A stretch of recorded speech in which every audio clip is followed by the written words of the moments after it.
한국이 마약 중독자들로 깔린 미국보다 더 심각하네. 역시 그러면 그렇지. 두 여성이 은밀한 대화를 나누고 있습니다. 경찰서 앞 의심스러운 남자 2명과 수상한 그들을 지켜보는 시선이 느껴집니다. 그들은 미국에서 한미합동훈련을 위해 오늘 한국으로 귀국한 소방관들인데요. 앞불사 이내 그 두 남자는 손에 은밀하게 든 물건들을 교환하기 시작하는데요. 더 이상 두고 보고 있을 수 없는 두 소방관들은 이 남자들을 덮치기로 하는데요. 도대체 어떤 현장을 목격한 것일까요? 경찰서 앞에서 도대체 무슨 불법적인 일이 일어나고 있는 건지 함께 알아보도록 하겠습니다. 오늘의 사연은 미국 캘리포니아의 소방관 에밀리 씨의 사연입니다. 사연 시작하겠습니다. 안녕하세요. 저는 캘리포니아에서 소방서에서 소방관으로 근무하고 있는 에밀리라고 합니다. 저는 소방관이 된 지 2년이 조금 넘어가고 있는데요. 소방관이 된 이유는 간단합니다. 왜냐하면 어릴 때부터 소방관이라는 직업을 늘 존경했고, 미국의 경우 소방관은 항상 인기 많은 직업으로 꼽히기 때문에 어릴 적부터 소방관이 되어서 사람들을 도와주고 멋진 제 모습을 그려왔죠. 워낙 어릴 적부터 소방관이 되고 싶었던 저는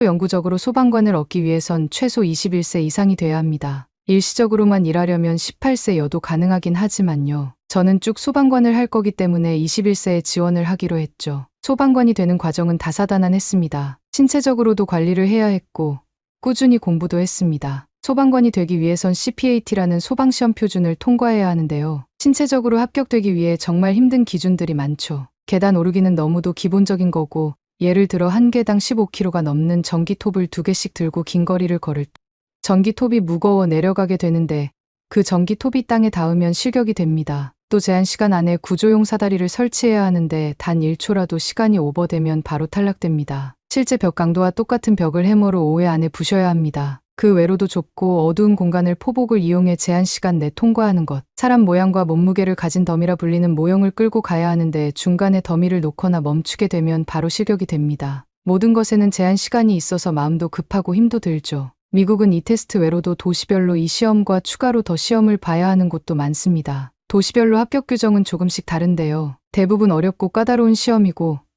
미국에서도 가장 합격하기 어렵기로 유명한 지역은 바로 뉴욕입니다. 뉴욕 소방관 시험은 우리들 사이에서도 악명이 자자할 정도니까요. 테스트 기준이 조금 더 높거든요. 보통 성별의 기준이 조금은 다르지만 뉴욕은 남녀가 같은 조건에서 테스트를 통과해야 소방관이 될 수 있습니다. 이에 대해 너무하다는 의견도 나왔다고 하지만 소방관은 생명을 구해야 하는 직업이다 보니 성별의 구분이 없어야 하기 때문에 그런 거라고 합니다. 그래서 그런지 저처럼 여자 소방관의 비율이 전체적으로 많지는 않습니다. 소방관이 고단하고 위험하고 어려운 직업이기는 하지만 밤낮 없이 일하는 만큼 경력이 쌓일수록 수당이 높기 때문에 많은 사람들이 소방 공무원을 희망하기도 합니다. 아무튼 소방관이 되기 위해선 저 지난한 과정을 거쳐야 비로소 미국의 소방관이 될 수 있습니다. 굉장히 어려운 시간들이었죠. 그래도 괜찮았습니다. 어릴 적부터 꿈꿔온 꿈을 이루기 위한 과정일 뿐이라 생각했으니까요. 하지만 기대가 높으면 실망도 크다는 말처럼 워낙 로망을 했던 직업이었는데 실제로 제가 겪은 소방관은 제 상상과는 너무도 다른 모습에 혼란스러운 기분이 들기 시작했죠. 특히 제가 소방관이 된 이후에 미국의 대형 산불이 연이어나면서 체력적으로도 지쳤고 정신적으로 피폐해져 갔습니다. 산이 불에 타들어가고 불을 끄려고 갖은 노력을 다한 우리 소방관들 앞에 자연은 저를 보고 비웃는 느낌이 들었습니다. 제 아무리 노력해도 광활한 자연을 이길 방법은 없었죠. 모든 걸 쏟아부어 노력을 해도 아무것도 돕지 못한 제 모습에 자괴감이 들었습니다. 무기력했죠. 어릴 적 제 상상 속에 있던 소방관의 모습은 이런 모습이 절대 아니었는데 말이에요. 아무리 빨리 출동해도 워낙 큰 나라이기 때문에 문제 발생지까지 도달하기엔 어느 정도 시간이 걸렸습니다. 최대한 피해를 줄여보고 싶었지만 아프고 다친 사람들을 수도 없이 만나야 했고요. 사람들을 도와주고 싶어 소방관이 된 건데 도운 것보다 잃은 기억이 더 많아져가고 있었습니다. 특히 가장 문제가 되고 있는 것들은 제가 돕고 싶던 사람들을 점점 더 믿지 못하게 돼가는 문제였는데요. 그 이유는 제가 출동했던 많은 화재 사건들 중에 대부분의 원인이 사람이 일부러 낸 방화였거나 우발적인 사고로 생긴 경우가 많았죠. 사람이 사람들을 다치게 하는데 우리는 그런 사람도 구해야 한다는 직업적인 딜레마에 빠졌죠. 점점 심해지는 제 고민은 누구나 눈치를 챌 정도로 심해 보였던 것 같습니다. 같은 소방서의 동료들과 선배들은 저에게 잠시 휴식을 가져보는 게 좋겠다고 하더군요. 당분간 현장 출동은 나가지 않는 게 좋겠다면서요. 근데 마침 2년에 한 번씩 받는 국제 소방훈련이 이번에는 한국에서 열린다는 이야기를 들었습니다. 각 지자체에서 인원을 정해 가게 되는데 팀장님께서 우리 소방서에서는 저에게 다녀오라고 하셨어요. 사실 이런 국제훈련은 너나 할 것 없이 가고 싶어 하긴 합니다. 딱히 힘들거나 위험한 훈련 없이 수당이 높게 나오기 때문이에요. 숙소도 비행기 표까지 경비도 지원받을 수 있으니 여행 겸 해서 가고 싶어 하는 소방대원들이 상당히 많죠. 그러니까 이런 훈련에는 선배들이 가는 경우가 대부분인데 팀장님의 배려로 저에게 갈 수 있는 기회가 주어지게 되었던 거죠. 소방대원으로 근무하다 보면 해외여행은 꿈도 못 꾸는 일이 당연하게 되어버리는데 마침 가장 지쳐있을 때 이런 상황이 생긴 것에 대해 운명이라는 생각이 들었습니다. 그리고 이런 기회를 준 팀장님께 감사했죠. 반드시 이번 국제훈련을 다녀와서는 리프레쉬해서 재충전된 마음으로 더 열심히 근무해야겠다는 다짐을 했습니다. 개인적으로 이런 시간이 너무 필요했거든요. 소방서를 좀 벗어나야 했죠. 그리고 솔직하게 말하자면 진짜 저의 휴가였다면 제 개인 여행 경비로 가는 여행 목적지로 한국을 택하진 않았을 것 같아요. 하지만 경비로는 가보고 싶은 나라 그 정도이긴 했습니다. 한국으로 국제훈련을 가는 여자 소방관은 저 혼자만은 아니었습니다. 뉴욕시 소방서에서도 참여하는 소방관이 여자라는 이야기를 들었고 소방관 인트라넷으로 우리는 연락을 주고받게 되었습니다. 뉴욕에서 근무하는 그녀는 세리였어요. 그녀는 저보다 더 오래된 경력을 가졌는데 워낙 뛰어난 능력에 급속도로 진급했다고 유명한 소방관 선배였습니다. 그런 분과 함께 동행할 수 있다니 이번 훈련에서는 어떤 거든 하나라도 배울 수 있겠다는 생각에 들뜨기 시작하더군요. 한국으로 떠날 때까지 우리는 미리 연락을 주고받으며 훈련을 가면서 필요한 서류들을 체크했어요. 공항에서 만나기로 이야기했죠. 드디어 한국으로 떠나는 날이 되었고 저 멀리 세리가 걸어오고 있었어요. 정말 반가운 마음이 들었습니다. 실제로 만나는 건 처음이었지만 그간 온라인이나 유선상으로 자주 목소리를 들어서 그런지 아주 오랜만에 보는 반가운 지인 같은 느낌이 들었습니다. 반가운 마음에 포옹을 하고 인사를 나누었어요. 마침 자리도 나란히 앉아갈 수 있게 되었죠. 왠지 여행의 시작이 좋다 싶었는데 한참을 비행기에서 자고 일어났는데도 아직 도착하려면 더 남았더군요. 와, 정말 멀고도 먼 나라구나 싶었어요. 거리만큼이나 문화가 많이 차이가 나겠다는 생각도 들더군요. 그렇게 도착한 인천공항은 제가 우려했던 것과는 정반대였습니다. 정말 크고 쾌적해서 어딜 가나 이상한 냄새도 먼지 한 톨 없어 보이는 곳이었습니다. 미국의 공항은 전 세계에서 가장 많은 사람들이 오갈 정도로 최고의 인원이 이용하는 시설임에도 이 정도로 깨끗하게 신경을 쓰진 않았다는 생각이 들거든요. 그런데 한국의 공항은 확실히 달랐죠. 반짝반짝하다는 느낌이 들 정도였습니다. 순간 직업병이 솟아나기 시작했어요. 사람들은 어찌나 많은지, 이 많은 사람들이 오가는데 얼마나 많은 사건, 사고가 생길까라는 생각부터 들더군요. 미국은 테러나 사건, 사고가 항상 일어나는 곳이기 때문에 언제든지 곤두세우고 있어야 합니다. 일반 시민들도 안심을 할 수 없는 나라죠. 아무래도 총기도 합법이고 워낙 많은 인구와 인종이 모여 살다 보니 발생하는 문제가 많습니다. 저와 세리는 공항에 도착했는데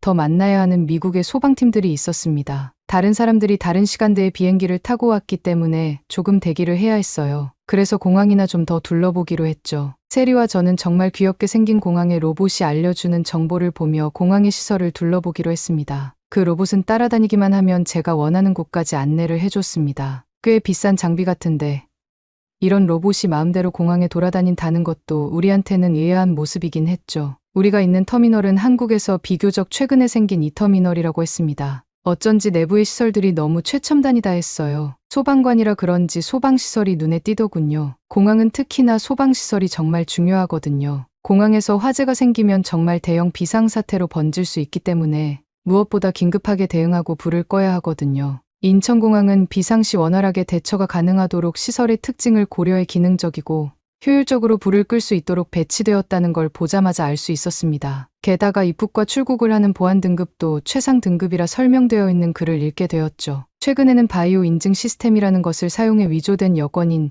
지 여부도 쉽게 판단이 가능하고 더 신속하게 많은 사람들이 이용할 수 있겠구나 싶었습니다. 또 한국은 공항에 소방대 시스템이 있는데 국가 대테러 종합훈련이라는 이름으로 무인기나 드론, 항공 테러가 발생했을 때를 대비해 위기 관리를 위해 훈련을 철저히 진행한다는 것을 들었죠. 한국의 군사력도 굉장히 높은 것으로 알고 있는데 거기서 안주하지 않고 계속해서 더 많은 것들을 보호하기 위한 국가의 노력이 느껴졌습니다. 미국의 경우 다양한 테러에 늘 불안하고 걱정을 해야 하던 날들이 떠올랐습니다. 하루에도 몇 번씩이나 허위로 테러 협박을 하기도 하고 실제로 시도하는 경우도 많습니다. 거기다가 이젠 손을 댈 수 없을 만큼 커져버린 마약 중독의 문제로 인해 약물 때문에 심신, 미약 상태로 큰 사고까지 발생할 수 있는 행동들을 저지르는 경우가 많습니다. 저는 그런 것들을 계속 보게 될수록 사람이 무서워졌습니다. 드디어 일행들이 도착했고 우리는 훈련을 진행하기로 한 지역으로 향했습니다. 단체로 보내준 버스에 다 함께 올라 이동하면서 본 한국은 아름다웠습니다. 무엇보다 길가에 마약에 취한 중독자들이나 노숙자들도 보이지 않더군요.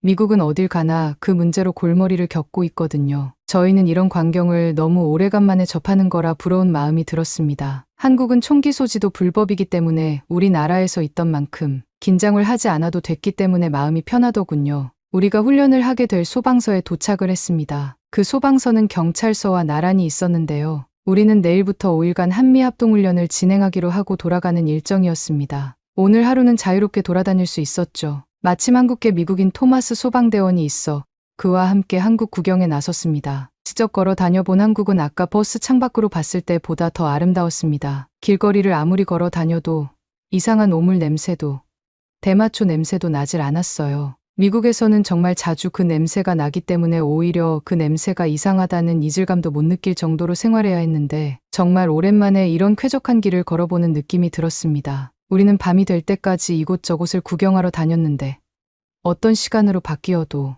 사람들의 경계심은 한낮처럼 모두가 평온해 보였습니다. 정말 사는 게 뭔지 비로소 알 것 같은 기분이 들었습니다. 미국은 이 시간이면 무조건 집에 있는 것이 대부분이고 거리에 있는 사람들은 불법적인 일을 하는 사람들이 대부분이죠. 한국은 너나 할 것 없이 모두 열심히 열정적으로 사는 평범한 사람들이었죠. 학생도 있었고 여자들도 모두 평온한 얼굴로 걸어 다녔고 음악을 듣고 다니더군요. 미국에서는 저 시간에 노래를 들으며 여자 혼자 길거리를 걷는다는 건 상상할 수도 없는 일이거든요. 그리고 각자 승용차를 이용하기 때문에 특히나 어둑해진 시간엔 대중교통을 이용하는 일은 거의 없다고 보시면 됩니다. 우리나라와 달라도 너무 많이 다른 문화에 충격을 받을 수밖에 없었어요. 겨우 오늘 도착했는데 한국이라는 나라에 너무 큰 충격을 받은 거죠. 전 세계에서 우리나라가 가장 선진국이라고 생각하고 살았지만 제가 생각한 선진국의 기준이 뭐였던 것인지 다시 생각해보는 계기가 되었습니다. 그러고 우리는 다시 소방서 쪽으로 돌아가고 있었어요. 토마스는 화장실을 다녀온다고 먼저 가라는 말에 저와 세리 이야기를 하며 걷고 있었죠.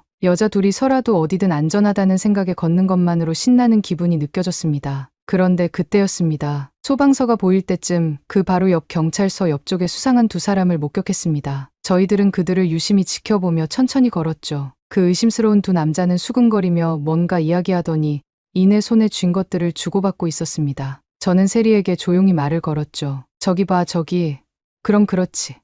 세리는 알겠다는 듯 고개를 끄덕였습니다. 세리는 겁도 없이 경찰서랑 소방서 앞에서 거래를 해 한국이 우리나라보다 더 심각한 범죄 국가였네 오해할 뻔했어라고 했습니다. 저희는 그 의심스러운 남자들을 동시에 제압하기로 했고 서로 눈빛을 주고받으며 그들을 체포해 넘기려고 했죠. 거기서 저와 세리는 순식간에 그들의 팔을 잡고 움직이지 못하게 만들었습니다. 그 남자들은 소리를 쳤고 뒤에 따라오던 토마스가 무슨 일이냐며 아수라장이 되었죠. 알고 보니 그들은 범죄자가 아니라 중고 거래를 하는 거래자들이었습니다. 저는 우리나라처럼 불법적인 무언가를 은밀히 주고받는 줄 알았던 거죠. 미국은 이 시간에 이루어지는 대부분이 그런 거래거든요. 그리고 워낙 위험하기 때문에 직거래를 안 하고요. 예를 들어 우리나라에서는 판매자나 구매자로 위장한 사람이 되려 강도로 변하거나 비싼 기기를 파는 사람이 있다면 만난 다음 폭력을 행사해 뺏어가는 경우도 다반사입니다. 현금을 들고 오라고 한 다음 갈취하는 일들도 많습니다. 한국에서는 안전한 거래를 위해 경찰서 앞에서 안심 직거래를 할 수 있는 공간을 만들어 두었고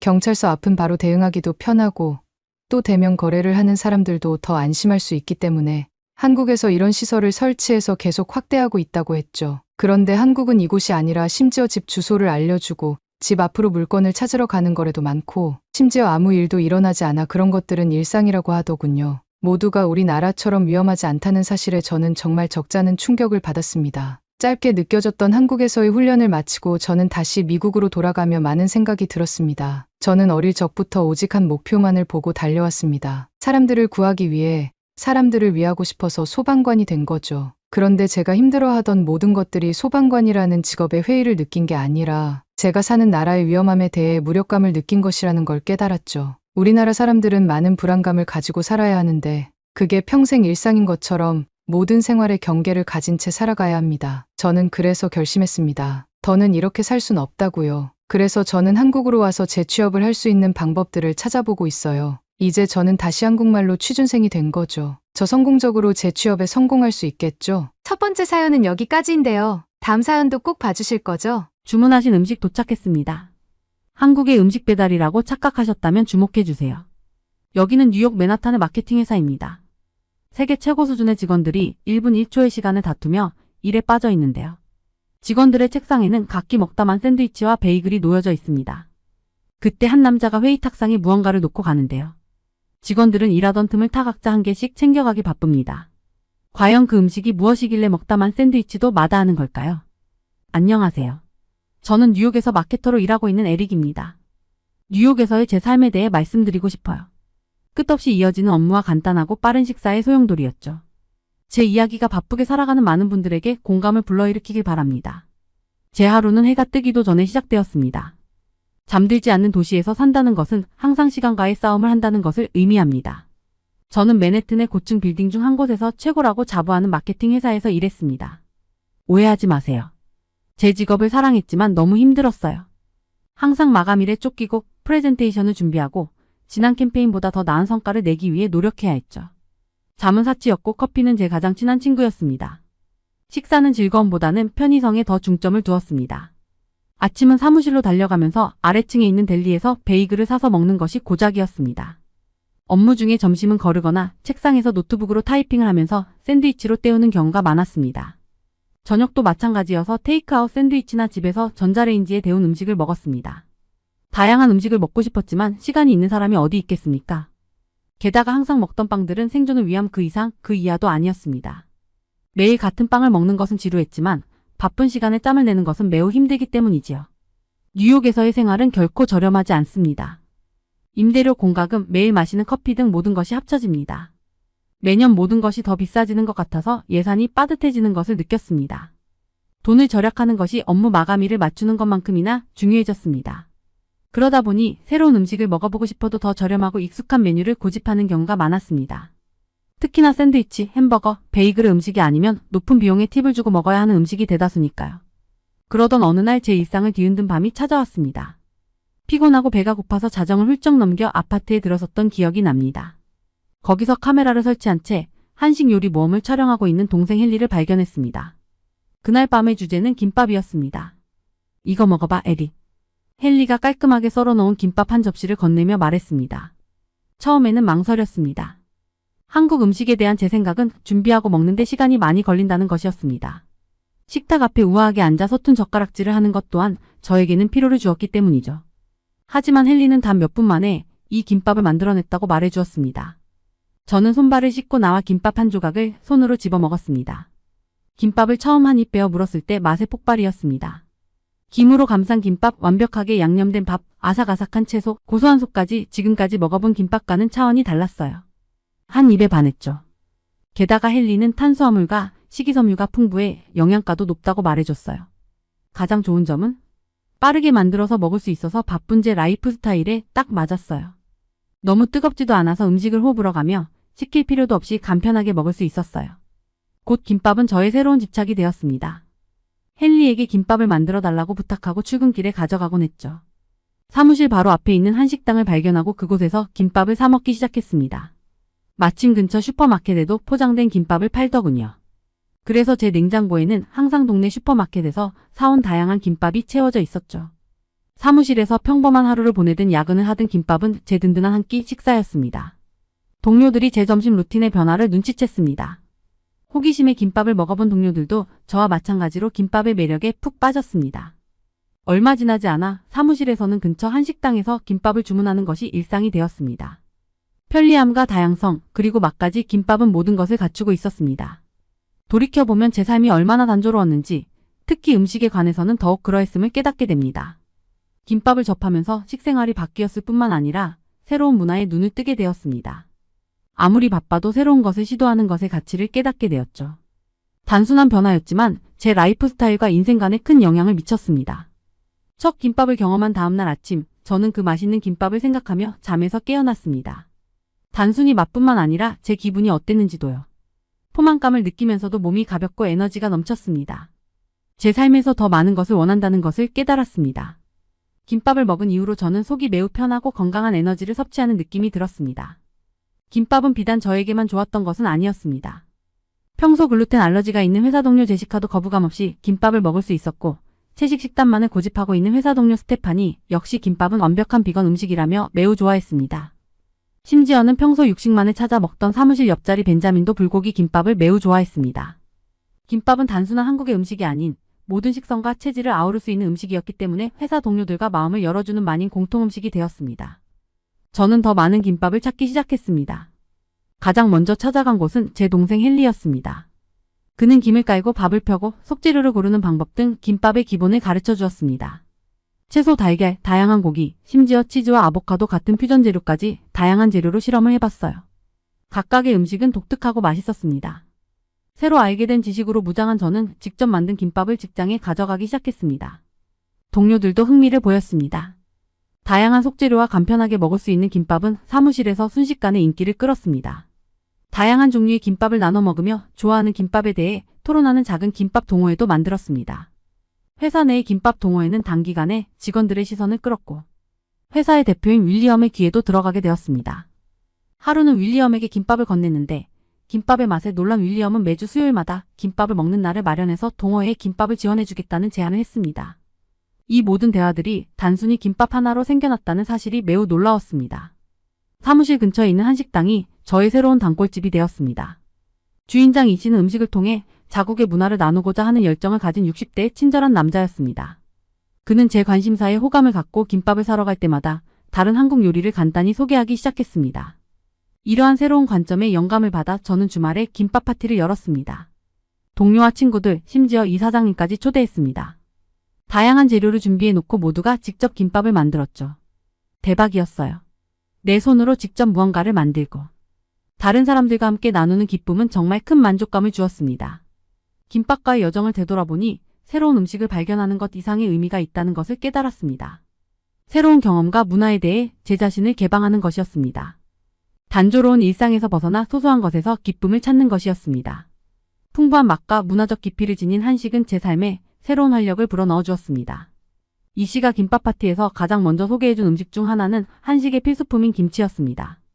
김치는 단순히 배추를 발효시킨 것이 아니라 다양한 채소로 만든 수백 가지 종류의 김치가 있다는 것을 알게 되었습니다. 매콤하고 톡 쏘는 맛부터 아삭하고 상큼한 맛까지 각기 독특한 풍미를 지니고 있었죠. 저는 김치가 식사에 얼마나 복잡하고 깊은 맛을 더해주는지 알게 되었습니다. 그 다음은 국수였습니다. 한국식 국수는 놀라웠습니다. 채소와 고기를 넣고 볶은 요리면 요리인 잡채가 인기를 끌었습니다. 면의 식감은 이전에 먹어본 것과는 차원이 달랐고 쫄깃하고 포만감이 있었습니다.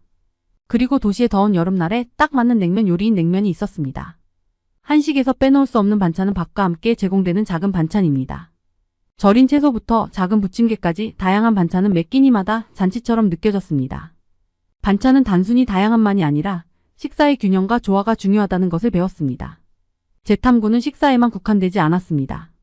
한식 요리도 시작했어요. 헨리와 저는 주말마다 레시피를 시도하며 시간을 보냈습니다. 양념의 중요성과 다양한 맛의 균형을 맞추는 방법을 배웠죠. 요리는 바쁜 한 주를 보낸 후 긴장을 풀 수 있는 치료법이 되었습니다. 저는 한식을 주제로 한 저녁 식사를 주최하기 시작했습니다. 처음에는 망설이던 친구들도 곧 그 맛에 반해버렸죠. 이 저녁 식사는 단순히 음식을 먹는 것을 넘어 경험과 이야기를 나누는 자리가 되었습니다. 우리는 각 요리에 담긴 역사와 문화에 대해 이야기하며 매 끼니를 배움의 시간으로 만들었습니다. 우리 사무실의 김밥 동호회는 동료들끼리 김밥을 나눠 먹는 가벼운 모임으로 시작한 것이 어느새 직장 내 하나의 문화로 자리 잡았습니다. 매달 김밥 데이를 정해 각자 다른 종류의 김밥을 가져와서 나눠 먹었습니다. 간단한 음식이 사람들을 하나로 모으고 대화와 웃음을 불러일으킬 수 있다는 사실이 놀라웠습니다. 김밥에 대한 우리의 사랑에 고무된 사무실은 한국적인 요소를 더 많이 수용하기 시작했습니다. 사무실 식료품 저장실 한 구석에는 한국 과자와 라면이 진열되어 있었습니다. 특히 김밥과 라면의 조합을 발견한 우리 동호회는 한국 라면에도 큰 관심이 생겼습니다. 라면 역시 뜨거운 물만 있다면 언제든 간편하게 먹을 수 있어 인기였습니다. 사무실 앞에 있는 한식당을 자주 방문하고 주문하는 것 또한 파급 효과가 있었습니다. 한적했던 식당은 손님들로 북적거렸습니다. 이 대표는 우리의 제안을 바탕으로 다양한 속재료를 실험하며 금주의 김밥 코너를 도입했습니다. 우리 사무실뿐만 아니라 인근 지역 주민들도 즐겨 찾는 명소가 되었습니다. 주인장 이 씨는 덕분에 가게가 더 활기를 띠게 되었다며 우리 회사 사람들을 위해 김밥을 배달해주기도 했습니다. 저와 동료들은 바쁜 일 중에도 이 씨가 배달해준 김밥을 먹으며 시간을 아낄 수 있었습니다. 김밥 점심은 단순한 식사를 넘어 이야기와 경험을 공유하는 플랫폼이었습니다. 한국 문화에서 식사가 얼마나 중요한지 가족과 친구들이 함께 모여 서로의 삶을 공유하는 시간이라는 것을 알게 되었습니다. 김밥이 제 삶에 얼마나 큰 영향을 미쳤는지 알게 된 동생 헨리는 블로그를 만들겠다고 했습니다. 김밥 연대기라는 제목의 이 블로그는 우리의 요리 모험과 레시피, 요리 뒤에 숨겨진 이야기를 기록했습니다. 얼마 지나지 않아 도시 전역과 그 너머에서 온 사람들이 서로 교류하고 경험을 공유하면서 팔로워를 확보했습니다. 가장 놀라웠던 점은 김밥이 사람들을 하나로 묶어준다는 점입니다. 김밥 블로그를 통해서 한국 음식과 문화에 대한 열정을 공유하는 김밥 애호가들이 블로그에 모여 우정을 나누고 배우고 서로 다른 문화를 이해하는 것이었습니다. 돌이켜보면 김밥과 같은 간단한 요리가 이렇게 큰 영향을 미쳤다는 사실이 놀랍습니다. 사람들을 하나로 모으고 문화적 격차를 해소하는 음식의 힘을 배웠습니다. 한 끼의 식사가 어떻게 삶을 나누고 공동체를 형성하는 데 도움이 될 수 있는지를 보여줬죠. 더군다나 저는 김밥을 통해 동생과도 더 많이 대화하고 교류할 수 있었습니다. 저는 그동안 한식을 슬로우 푸드라고만 생각했기 때문에 동생이 한식을 만들어 먹는 영상을 제작하는 것에 무관심했습니다. 동생이 하는 일을 응원하기는 했지만 한식 자체가 나와는 관련 없는 일이라고 생각했던 거죠. 그렇지만 김밥을 먹어본 후로 주말에 동생과 김밥을 만들어 먹기도 하며 동생이 하는 일에 대해 더욱 관심을 갖게 되었습니다. 또한 동생은 제 덕분에 김밥 블로그를 떠올리게 되었고 블로그가 잘 운영되면서 사람들과 한식에 대해 교류할 수 있어서 고맙다는 말을 하더군요. 저의 탐험은 음식에만 국한되지 않았습니다. 저는 한국 영화와 문학에 빠져 한국의 역사, 사회적 이슈, 예술적 표현에 대한 통찰력을 얻었습니다.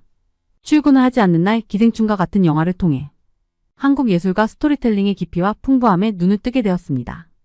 한국 문화와의 여정은 제 개인과 직장 생활에 큰 영향을 미쳤습니다. 더 넓은 시야를 갖게 되었고 새로운 기술을 개발하는 데 도움이 되었으며 다양한 문화에 대해 더 열린 마음을 갖게 되었습니다. 제 여정의 이 부분을 되돌아보면서 한국 문화가 제 삶을 풍요롭게 해준 것에 대해 감사하게 생각합니다. 더 이상 음식에 관한 것이 아니라 사람들과의 관계, 전통, 공유된 인류에 관한 것입니다. 이 경험을 통해 저는 문화통합의 아름다움과 그것이 가져다주는 무한한 가능성을 깨달았습니다. 김밥은 단순히 맛있는 음식을 넘어서 개방성의 중요성, 탐험의 즐거움, 문화 융합의 아름다움을 배웠습니다. 앞으로도 더 많은 것을 발견하고 더 많은 것을 나누고 무엇보다도 이 맛있는 탐험의 매 순간을 즐기며 이 요리 모험을 계속할 생각에 설레고 있습니다. 그리고 누가 알겠습니까? 어쩌면 제 다음 모험은 또 다른 요리가 기다리고 있는 세계의 다른 구석에서 시작될지도 모릅니다. 오늘 사연은 여기까지입니다. 오늘 사연 즐거우셨다면 구독과 좋아요, 알림 설정 부탁드려요. 다음에 또 만나요.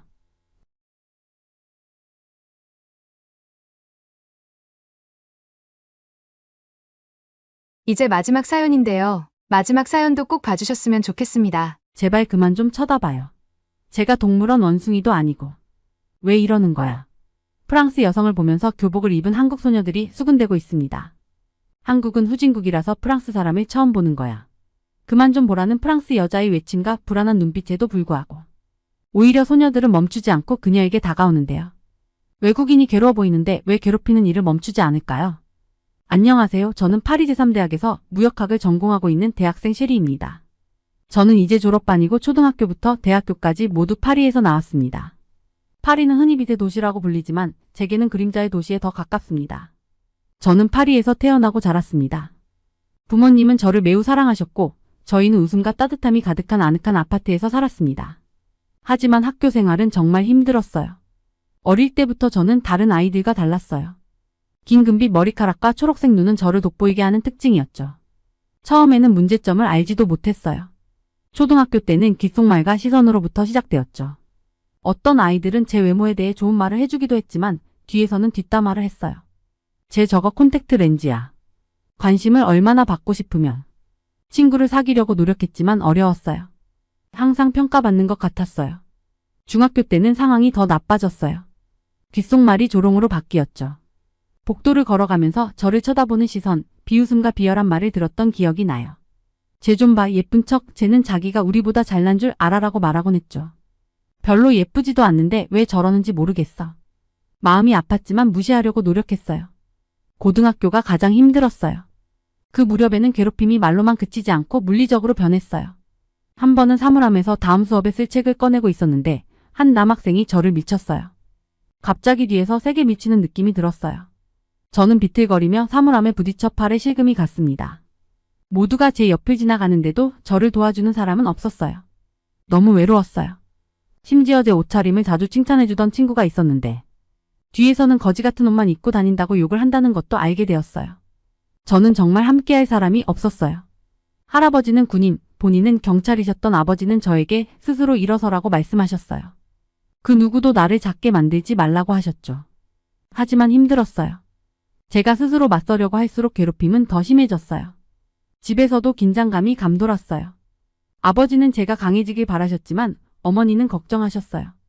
엄마는 그냥 고개 숙이고 있어, 셰리. 눈에 띄지 말자라고 말씀하셨죠. 하지만 제가 무슨 짓을 해도 멈추지 않았어요. 대학에 가면 상황이 달라질 줄 알았어요. 사람들이 더 성숙해지고 이해심이 많아질 거라고 생각했죠. 하지만 상황은 똑같았어요. 저는 아무것도 한 게 없는데 언제나 소문의 중심이었어요. 제가 한 일도 아닌데 저와 엮여있는 남자가 몇 명이었는지 몰라요. 소문과 시선, 외로움은 대학에 들어와서도 계속 이어졌죠. 아버지가 한국으로 출장을 갈 기회가 생겼어요. 아버지는 우리 가족을 데리고 가기로 결정하셨죠. 한국에 대해서는 아는 게 없었어요. 일본은 시장이라도 큰데 한국에 갈 일이 도대체 뭐가 있지?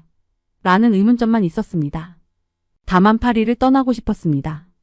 호기심도 있었지만 두려움도 있었습니다. 파리를 떠나던 날 비행기 창밖을 내다보며 점점 작아지는 도시를 바라보던 기억이 납니다. 안도감과 불안감이 교차했어요. 비행기를 타면서 제게 일어난 모든 일이 떠올랐어요. 괴롭힘, 외로움, 어울리지 못한다는 느낌 등요. 그래도 파리에서의 아는 사람들이 없다는 것만으로도 좀 숨통이 트일 것 같았어요. 밝고 화창한 날 서울에 도착했습니다. 도시는 활기와 생동감으로 가득했습니다. 공항에서 호텔까지 차를 타고 가면서 거리와 건물, 사람들을 바라보았습니다.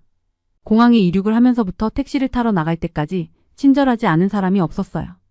저는 제가 꿈을 꾸고 있는 줄 알았어요. 바로 눈에 들어온 것은 사람들의 행동 방식이었습니다. 파리에서 저는 사람들의 시선과 귓속말에 익숙해져 있었어요. 하지만 이곳에서는 사람들이 각자의 삶에 너무 바빠서 외국인 가족에게 관심을 기울이지 않는 것 같았어요. 신선했어요. 저는 투명 인간이 된 기분이었어요. 오랜만에 처음으로 원치 않는 관심의 중심이 되지 않았어요. 서울에서의 첫 번째 진짜 모험은 지하철을 이용하는 것이었습니다. 저는 길을 잃을까봐 걱정했지만 아빠는 신나하셨어요. 새로운 것을 시도하는 것을 좋아하시니까요. 저 때문에 파리에서는 많은 것을 누리지 못한 것 같아서 아빠한테 죄송했어요.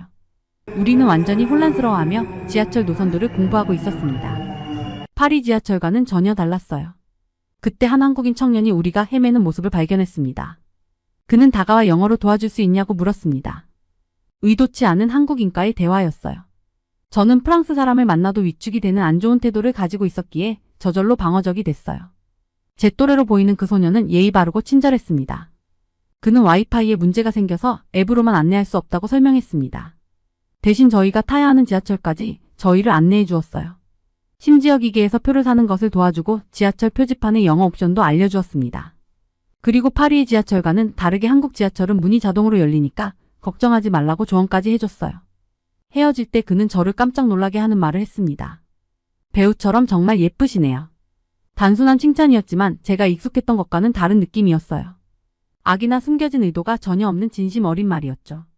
저는 오랫동안 잃어버렸던 따뜻함을 느끼며 그에게 감사했습니다.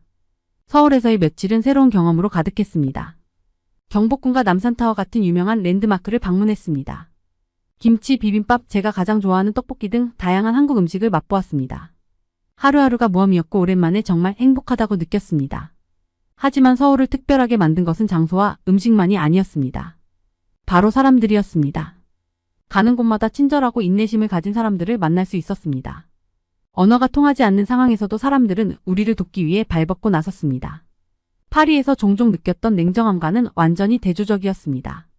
그날 밤 저는 침대에 누워 서울에서 제 삶이 얼마나 달라질 수 있을지 생각을 멈출 수 없었습니다. 처음으로 파리의 따돌림과 외로움에서 벗어난 미래를 꿈꿀 수 있었습니다. 두려움이나 판단 없이 나 자신이 될 수 있는 미래 말이에요. 여행 며칠 후 우리는 대한민국 전쟁기념관을 방문할 계획을 세웠습니다. 왜 전쟁기념관에 갔냐고 묻는다면 저희 할아버지는 6.25에 참전용사로 파병을 나온 적이 있으셨어요. 아버지의 강직함은 할아버지로부터 나온 것이었죠. 화창한 오후였고 거리는 하루를 즐기는 사람들로 활기가 넘쳤습니다. 기념관에 도착하자마자 저는 기념관의 엄숙한 아름다움에 압도당했습니다. 기념관은 단순한 건물이 아니라 역사와 희생에 대한 헌사였습니다. 전시물을 둘러보면서 국가와 국민에 대한 깊은 존경심이 느껴졌습니다. 기념관은 단순한 건물이 아니라 역사에 대한 헌사이자 성찰과 추모의 장소였습니다. 기념관 내부에서 저는 전쟁과 참전 군인, 국가에 미친 영향에 대한 이야기를 담은 전시물을 둘러보았습니다. 희생과 회복에 대한 이야기는 그녀에게 깊은 감동을 주었습니다. 저도 할아버지와 아버지처럼 단단한 사람이 되고 싶다고 생각했어요. 날이 저녁으로 바뀌면서 우리는 계획보다 더 오래 머물렀다는 것을 깨달았습니다. 해가 지고 거리는 점점 조용해졌습니다. 호텔로 돌아가야 했지만 길을 잘 모르겠더군요. 그때 친절한 직원이 저희의 혼란스러운 표정을 알아챘습니다. 그는 우리에게 다가와 도움이 필요한지 조심스럽게 영어로 물었습니다. 저희는 택시를 잡으려고 하는데 어디로 가야 할지 모른다고 설명했습니다. 그는 망설임 없이 저희를 밖으로 안내하고 택시기사와 이야기를 나누며 요금이 얼마인지 확인했습니다. 그의 친절은 작은 행동이었지만 제게 큰 인상을 남겼습니다. 서울 여행에서 가장 인상적이었던 사건이 있었습니다. 하루 일정을 마치고 카페에서 쉬는 중이었는데요. 카페는 따뜻한 분위기와 신선한 커피 향이 가득한 고풍스러운 분위기였습니다. 저희는 창가 쪽 테이블을 찾아 앉아서 커피와 케이크를 즐겼습니다. 한국 사람들이 즐겨 마신다는 아이스 아메리카노를 먹었는데 신기한 맛이었어요. 휴식을 취하고 있는데 옆 테이블에 여고생들이 앉아있는 것이 눈에 들어왔습니다. 그들은 킥킥거리며 가끔씩 우리 쪽을 쳐다보고 있었습니다. 파리에서 지내던 시절이 떠올라 왠지 모를 불안감이 느껴졌습니다. 그 당시에는 그런 시선이 종종 귓속말과 조롱을 의미했죠. 저는 다른 생각을 할 수가 없었어요. 한국어를 할 수도 없었고 제발 그만. 제발 그만. 이라고 중얼거렸죠. 그런데 갑자기 한 여학생이 자리에서 일어나 우리 테이블로 걸어왔습니다. 심장이 두근거렸고 학창시절 다가와 놀림을 받았던 기억이 되살아났습니다. 아빠는 제 불편함을 눈치채고 저를 빠르게 뒤로 숨기셨어요. 저는 정말 무서웠어요. 그 여학생은 우리 테이블에 멈춰 서서 한국어와 어눌한 영어를 섞어가며 실례지만 영어를 할 줄 아세요? 라고 물었습니다. 저는 호기심에 조심스럽게 고개를 끄덕였습니다. 그러더니 소녀는 무선 이어폰을 내밀었습니다. 이거 밖에 떨어뜨린 것 같아요. 소녀가 부드러운 목소리로 말했습니다. 저는 깜짝 놀랐습니다. 잃어버렸다는 사실조차 몰랐거든요. 가방을 확인해보니 당연히 이어폰이 없었습니다. 저는 안도감과 고마움을 느끼며 그녀에게 감사를 표했습니다. 그녀는 수줍은 미소를 지으며 놀라게 했다면 미안해요.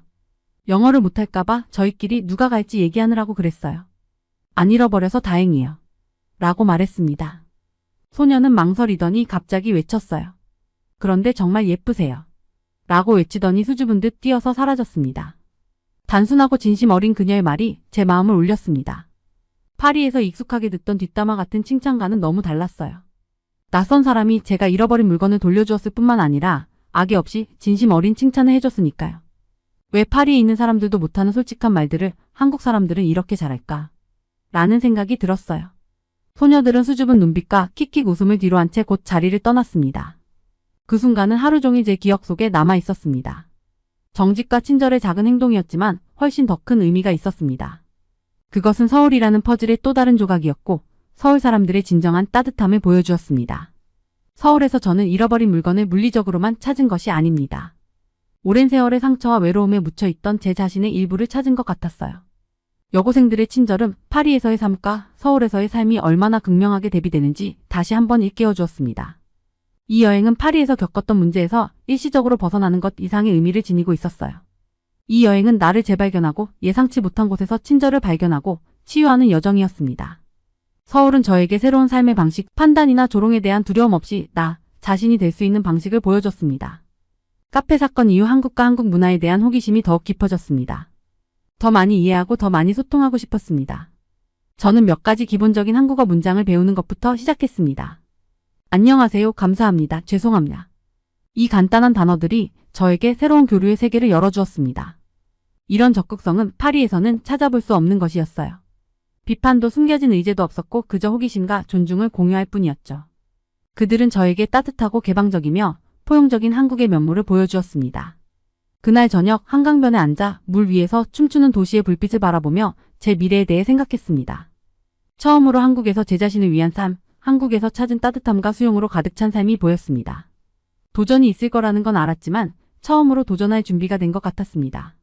한국은 제게 고향 같은 느낌, 두려움 없이 나 자신이 될 수 있는 곳이라는 소중한 것을 주었습니다. 그리고 저를 품어준 도시를 바라보며 제 여정이 이제 막 시작되었다는 것을 알았습니다. 서울에서의 여행이 거의 끝나갈 무렵 만감이 교차하는 기분이 들었습니다. 파리로 돌아가 친구들과 가족을 볼 생각에 설레기도 했죠. 그래도 저는 행복하고 싶었습니다. 파리로 돌아와서 이사 계획을 세우기 시작했습니다. 쉽지 않았어요. 비자, 숙소 등 고려해야 할 사항이 너무 많았죠. 하지만 가장 큰 어려움은 가족들의 반응이었어요. 제 결정에 대해 말씀드렸을 때 가족들은 충격을 받았어요. 아버지는 제가 멀리 떨어져 사는 것에 대해 걱정하셨죠. 하지만 저는 서울이 저에게 주는 수용성, 행복감, 안전함 같은 느낌을 설명했습니다. 부모님은 서서히 제 결정을 이해하고 지지하기 시작했어요. 몇 달간의 준비와 노력 끝에 대학 졸업반이었던 저는 마침내 서울에 있는 다국적 기업에서 입사 제의를 받았습니다. 꿈이 이루어진 순간이었어요. 제 마음을 훔쳐간 도시에서 새로운 삶을 시작하게 된 거죠. 서울로 이사하는 일은 설레기도 하고 막막하기도 했습니다. 저는 여행 가방 2개와 희망으로 가득 찬 마음으로 서울에 도착했습니다. 휴양지처럼 느껴졌던 도시가 이제 제 집이 되었습니다. 저는 현대적인 라이프 스타일로 유명한 활기찬 강남에 작은 아파트를 구했습니다. 오늘 사연은 여기까지입니다. 한국에서 즐거운 추억을 만드셨다니 다행이네요. 구독과 좋아요, 알림 설정 부탁드려요. 다음에 또 만나요.